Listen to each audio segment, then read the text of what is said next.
Take my word for it. I live there. Come to Florida. Get pre-approved right now with my guy Michael Kotze. Call him at 561-441-2730. He's got Choice Mortgage and a great real estate team. Get pre-approved right now. Michael Kotze, 561-441-2730. Buy in Florida right now. Don't wait. Save money on state taxes. Make your move today with Choice Mortgage. Trust me, Florida is waiting. This guy's so good, he did my commercials in Florida too. Mike Kotze, 561-441-2730. A ride. John Legend, Sheryl Crow, Elvis Costello, and Alanis Morissette star in the MGM Plus original series, Words and Music. Iconic artists share intimate performances and the stories behind the songs. New episodes Sundays on MGM Plus. Let the Record Show with Judge Richard Weinberg, Suffolk County Republican Committee Chairman Jesse Garcia, and essayist and commentator Eric Levine on the Red Apple Podcast Network. Welcome back to Let the Record Show with Chairman Jesse Garcia of the Republican Party, noted attorney, commentator, and essayist Eric Levine, and I'm Judge Richard Weinberg, and we're honored and privileged indeed to have the chairman of the House Foreign Affairs Committee, one of America's heroes, Brian Mast. Brian Mast is a distinguished veteran, served in the Army, winner of the Bronze Star and the Purple Heart, graduate of Harvard, a leader of the U.S. Congress, and we're honored and privileged to have you here, Mr. Chairman. Welcome to Let the Record Show. Yeah, appreciate you having me today. Eric, your turn with the chairman. Chairman, welcome. It's an honor to have you with us. Thank you.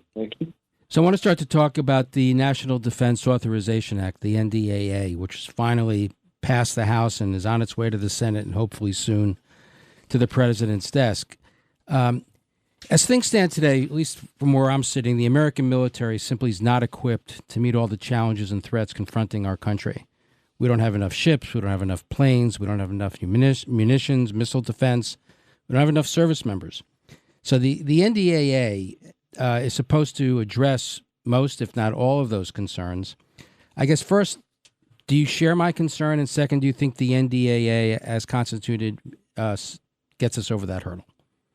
Yeah, I'll give you agreement and pushback. The answer for our military, especially you're dealing with a mission set that is always dangerous and very often deadly, as we know, and it's for both defense, deterrence, and sometimes offense against scourges that come against the United States of America. The answer is there's always more that we can do. Now, more specifically, in today's window of time, we have ships, aircraft, things like that need upgraded. We see advancement on battlefields like what's gone on between Russia and Ukraine, where you have a totally new type of warfare over the past couple of years that we have to play some level of catch up in, which is this drone warfare, both offensively and defensively, these very inexpensive pieces of equipment that can destroy very expensive pieces of equipment, all of which are a part of the many layers of the battlefield. So there are things that we can do more. The NDAA met the challenge in the way that Congress can meet it year over year over year, which is we can go out there and we can conduct pay raises for troops. We can go out there and we can make sure that our services have the bombs and bullets that they need from America, for America, and advance different segments of our military into being more advanced. It doesn't all happen at once. And truth be told, the cost to do so, if we were to overhaul our entire military, Army, Navy, Marines, Air Force, Coast Guard, Space Force, it would be an expense that we can't bear to do that all at once. So we do it in segments, one at a time. This is a great another year addition to that. So I guess this is another example of why it's so critical to be fiscally conservative and fiscally responsible, because so much money goes out to programs that some of us don't necessarily think are critical to the United States security. That's less money for our military. So are there programs that we should be cutting or looking to cut and then reallocating to our military? This is a softball that you were throwing me right now. We're your friends, Chairman. We're your friends. That's where yeah, and in this case, I'm like a major league softball batter for this one because I chair the Foreign Affairs Committee. And as chairman of the Foreign Affairs Committee in the State Department, it could probably be looked at in many ways as the most liberal department within the federal government. Just bleeding heart liberals taking American tax dollars and sending them to foreign countries, foreign non-government organizations, foreign adversaries in many cases, in some of the stupidest ways. Now, part of this NDAA was taking what we did on the Foreign Affairs Committee and actually writing the really bad stuff about the State Department out of law and making sure that good stuff is codified into law. There's more work to be done, but we did a ton of that. So let's not be ambiguous about this. The kind of stuff that we were working to write out of law that your State Department was doing, that kind of waste, is your country was paying for transgender operas, transgender musicals, transgender plays, transgender job fairs in countries around the world at, let's say, $500,000 to $1 million a pop in different places. Very specifically, I'll give you a transgender job fair in Bangladesh where the average daily wage is probably $2 a day, and they did that for about $800,000. Or they were expanding atheism in countries across the globe under the guise of international religious freedom, but they were doing it with $500,000 grants in different places. Let's go expand atheism in Nepal for $500,000. What did they do in the end? Not that we needed to do it at all, but they built a 100-slide PowerPoint. Think about how much that might cost you to do it. Maybe you could do it in one evening for free. And they distributed across the country, and they charged the United States government, this international group called Humanist International, $500,000. They probably spent, let's be generous and say they spent $5,000 on it. This is how these NGOs and these programs just burn through your money in wasteful ways that is insulting to every American. So we can have a transgender show, but we don't have enough ships to challenge China. That's a really good way to look at it. It makes perfect sense to me. So I just want to shift gears for a second and talk about your personal story. I don't think people fully, even if people who know who you are, don't fully appreciate what a patriot you truly are. I don't think most of our listeners don't know that you lost both of your legs below the knee in 2010 from an IED while you were serving in Afghanistan. And we're remiss. I wanted to start the show by thanking you for your service and certainly for your sacrifice. But I guess the question I'd like to ask is, after that tragedy, your story is remarkable. You got up, literally, figuratively, and you're the chairman of the House Foreign Relations Committee. I mean, Foreign Affairs Committee. That's courage. That's a profile in courage, and I applaud you for that. But what I want to know is, when you got home, when you came back to the States, did the country rise to the occasion? We know you did, but did the country rise to the occasion? Did it take care of you in the manner that you deserved, and are they doing it enough for our other veterans? Yeah, and I'm going to give you a fence-riding answer in this, too. Number one, I'll just answer affirmatively. The country stepped up in an incredible way that should make everybody across the country proud. And the way that I will illustrate that is people across this country that had some passion that they liked. They liked skiing, or they liked golf, or they were home builders, or they liked whatever it is that they liked in life. As that war was raging, I was injured in 2010. That's when I lost my legs. And they were just saying, how can I take what I like to do in life, or my work on Wall Street, or my work in construction, and how can I bring that to bear to help service members coming home, regardless of the level of injury that they face? How can I bring that to bear to help them? And that was the question that was going through the mind of American after American. I could give you thousands of examples of this. To say that America was rising to the occasion is a drastic understatement. Good. For me, given the America that I saw when I came home. And it's almost a little bit of a painful thing to speak about, because I juxtapose that to my brothers from a different war, those that came home in the war in Vietnam, and received the opposite of that. And this is where I tell people just how big those service members are. Those service members, when I came home, they were fighting like hell to just make sure that what happened to them did not happen to my generation. And I think that just shows how big they are, that they weren't bitter. They weren't angry. They didn't want this reciprocal treatment. They wanted to make sure that what happened before didn't happen again. Those are really big people. And true patriots, true great Americans. So, yes, America rose to the occasion.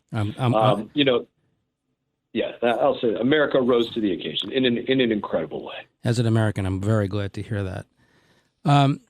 Also, as part of your personal story, I found this particularly interesting. But after you retired from the U.S. Army, you volunteered to serve in the Israel Defense Forces in a civilian capacity in a program called SAR-L. It's a SAR-L program. I'm curious, what motivated you to do that? What was the experience was like, and has it changed your view of the American-Israeli relationship? Yeah, so the motivation, I'll sum it up in one word, is pricks. There were some pricks in the world that motivated me to do this. I was a student up at Harvard.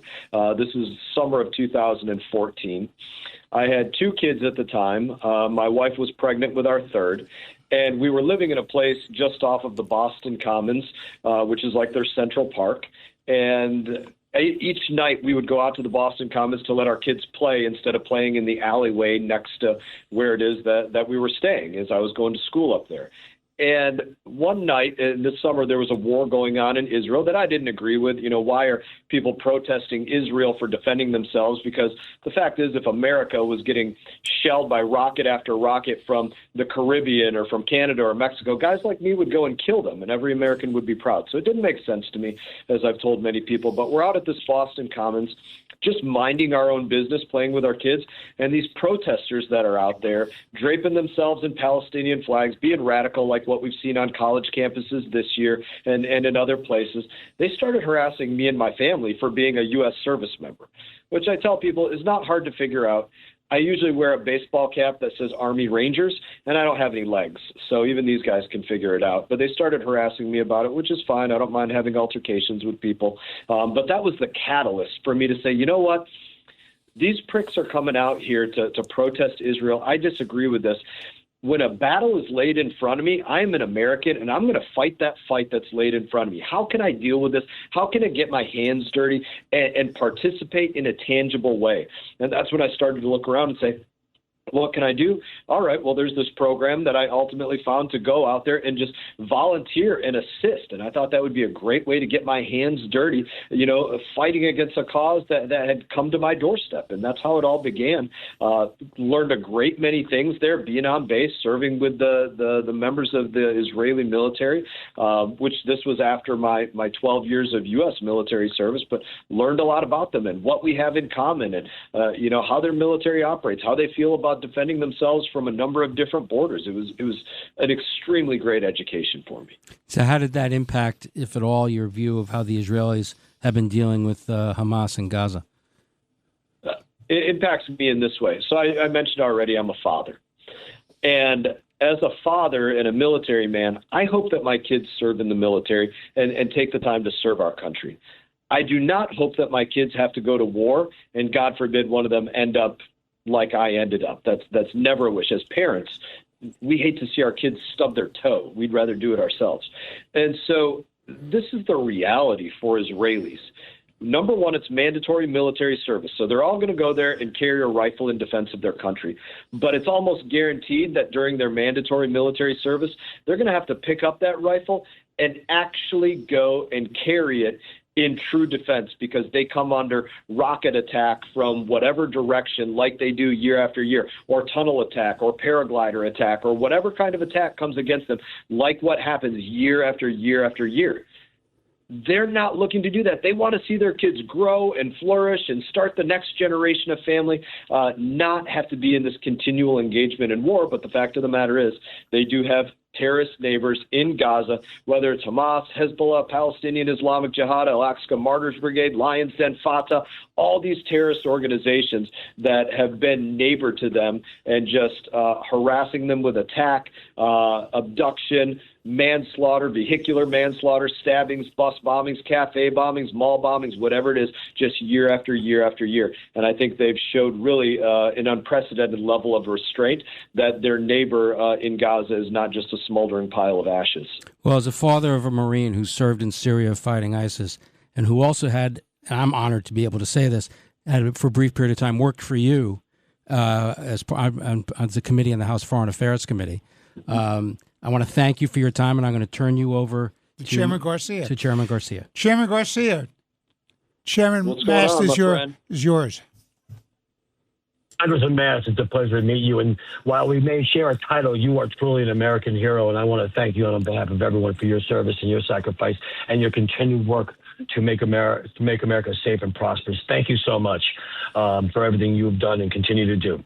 My question is more about the president's national security assessment and how he basically has, dumped on Europe and how it's been conducting itself. How do you feel, and what are your thoughts about the president's national security assessment? The president's been right on Europe from the 45 administration clear through the 47 administration. Mm-hmm. Let's talk about that. 45 administration, he didn't want to break up NATO, but he was right to point out you're a part of NATO, which is designed to combat formerly Soviet aggression, now Russian aggression and expansion. Why are you all getting all your oil and gas and everything else from Russia? You got pipelines going to Turkey, Nord Stream, Turk Stream, all these different pipelines. Why are you doing that? And you're asking us to give our time, troops, and treasure to defend yourselves. This doesn't make any sense. This is something that he addressed. Now you fast forward, Biden administration, Ukraine war kicks off, like the president always said, wouldn't have happened under his watch. And you go and you see these European nations all saying, look, we need the United States of America to be our security guarantee. Europe is an economy of scale to the United States of America. They have a larger population than the United States of America. They're combating Russia, which has a significantly smaller population and military and GDP. Why is it that they can't go out there and be a credible force against that? And it's because they've allowed themselves for years, and now this is changing because of President Trump. They've allowed themselves to be lulled into this situation where they're weak, they can't recruit, their military is not up to par, their military equipment is not up to par, all those things that we deal with yearly with our National Defense Authorization Act, they haven't been doing that. And they have to lean on America to defend themselves because they don't have any other way. We want Europe as a partner, but not a dependent. We need them to be able to stand on their own in defense and not have to lean on us for all things defense. That's what a real partnership is. And when they have that capability, man, we are one hell of a partnership when we both have that capability. But if one is not pulling their weight, can't do it, then that one is a drag on us. And that's what's been allowed to happen. So the president was right. And, what he's doing is he's saying there's that. There's what you've allowed to happen with immigration across Europe. We have a system there where Islamists have been allowed to immigrate into city after city, country after country, which is degrading the freedom across those places. Because at a very fundamental level, there is this incompatibility between Islam and freedom. All the places that I've been to where freedom is most at risk, it has been because of the presence of Islam, is what I can say about my own personal experience in life. And that's something that Europe is absolutely dealing with right now. And so you deal with that. You deal with their decaying military. The president has said, you got to get these things up to par and you got to deal with these things. And because the president wields a big sword, these countries are, in many cases, answering the call to that. You have these European countries that are raising their GDPs to their defense spending to 5% of their GDP. They're looking at where they have these threats internally because of the people that they've allowed to immigrate. They've looked at where they have these dependencies on Russia, and they're dealing with all of these things. Had they done that years ago, we'd be in a hell of a lot better place. But thank God they're doing it now. Mr. Chairman, let me ask you this question. It seems that we have a threat in our own hemisphere, and it seems that for decades people forgot about the Monroe Doctrine, which is absolutely essential to maintaining peace and stability over here. And once again, the question is the Monroe Doctrine, is it worth defending, and how is President Trump dealing with that? It's stronger than ever. And going again to his national security strategy, it is, I think, the most overarching part of that strategy is defend the homeland. And let's look at that in all these different places. Securing the southern border is defending the homeland. Dealing with the illegal immigration that came in through our open southern border is defending the homeland. Dealing with the issues of making sure that where we have these dependencies on China and these other places for rare earth minerals that want to cut America off from it, dealing with that in the way that he's dealing with it, using trade as the largest foreign policy tool, that is defending the homeland. Going out there and securing peace in places like India and Pakistan, or Democratic Republic of Congo and Rwanda, or Israel and Gaza, or all these other places where he's working to secure peace, that is defending the homeland because of things that come across the seas. And definitely bringing a United States of America taxpayer-funded carrier battle group like the Ford Carrier Group, bringing it into the Gulf of America to defend against what has been one of the most prevalent and pervasive threats, the drugs coming into the United States of America through the Gulf, is absolutely defending the America using his Article 2 authority. Mr. Chairman, I want to thank you on behalf of Chairman Garcia, Eric Levine, and myself for joining us today. You really are an American hero. God bless you for all that you've done for America, that you will continue to do for America. Eric and Jesse and I believe that America is under an existential threat, and it's people like you, because of your wisdom, your courage, your sacrifice, give me hope that we will save and make America better. Thank you very much for joining us on Let the Record Show today, and we look forward to having you back on as events unfold. Yes. Thanks again, Mr. Chairman. Yes, Chairman. Have a very Merry you. Christmas and a Happy New Year. Thank you, and may God continue to bless this great country. Take care, guys. Amen. Thank you. Thank you. I want to thank everybody for listening today to Let the Record Show. We were fortunate to have Chairman Brian Mast of the House Foreign Affairs Committee, American hero, as our guest. We're at that time of the year where I want to wish everyone a healthy and happy New Year that's coming up. Hanukkah is coming up. I want to wish our Jewish friends a happy Hanukkah. Christmas is coming up, and I want to wish our Christian friends a wonderful Merry Christmas. On behalf of Chairman Garcia, Eric Levine, and myself, we're truly blessed to have you listening to us week after week. We hope we make a contribution to your worldviews. And once again, I want to say thank you very much for listening. God bless you. God bless your families. And, of course, God bless America. Thank you.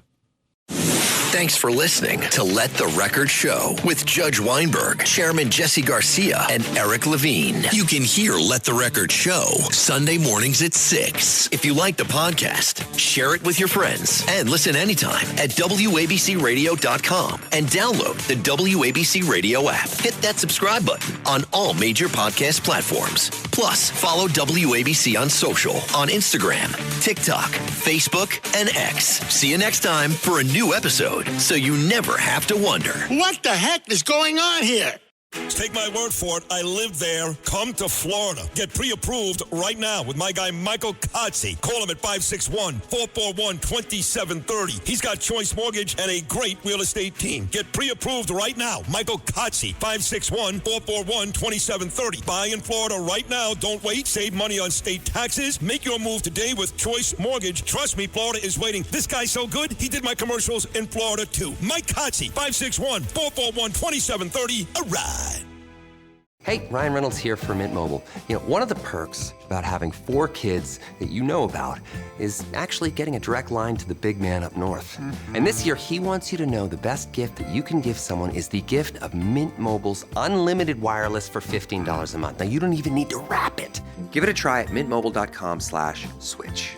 Upfront payment of $45 for 3-month plan equivalent to $15 per month required. New customer offer for first 3 months only. Speed slow after 35 gigabytes if network's busy. Taxes and fees extra. See mintmobile.com.